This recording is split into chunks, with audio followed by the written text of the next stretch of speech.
Salut les gars, on se retrouve sur ce magnifique panorama pour une nouvelle vidéo. Alors ouais, ça fait longtemps que j'avais pas mis de vidéo, plus de, j'imagine 2 ans, quelque chose comme ça, voire même plus. Je vous retrouve sur cette vidéo parce qu'il y a quelques mois, années, j'avais fait une autre vidéo pour dire que le Mitas Sport Force Plus était un très bon pneu, mais que je le voyais pas sur une moto de 180 chevaux, parce que c'était un pneu qui était certes bon, mais pas pour supporter une telle charge. Et je me basais principalement sur des retours que j'avais eus sur des forums ou sur des analyses journalistiques. Et maintenant, je peux vous le dire, ça tient le coup. Hein. Ça tient le coup. Donc voici ma nouvelle moto. Ça fait maintenant 2 ans que je roule avec, 1 an et demi. Après Daytona V4R APRC de 2013. Voilà.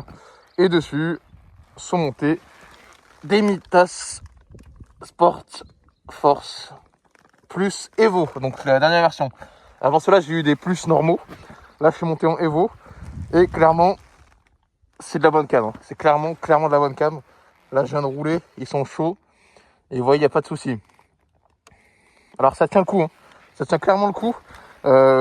Pour pousser un peu la moto avec, je peux vous dire que il n'y a pas de souci. Il y a juste toujours le petit problème de la pluie que je vous avais dit dans ma dernière vidéo. Mais sinon, ça tient clairement le coup, même sur 180 chevaux. Hein. Là, avec la reprog, on est proche des 180. Donc, je peux vous l'assurer maintenant. Foncez sur ce pneu, très clairement.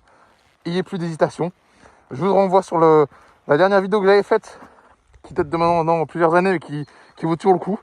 Mais vous pouvez supprimer la partie dans votre tête où je vous dis que 180 chevaux pour ces pneus, c'est pas top. Je peux vous dire que même si vous roulez en grosse moto, maintenant, je peux le dire, ça tient le coup, il n'y a pas de souci pour l'avoir utilisé maintenant plus d'1 an et demi. Voilà les gars, à bientôt.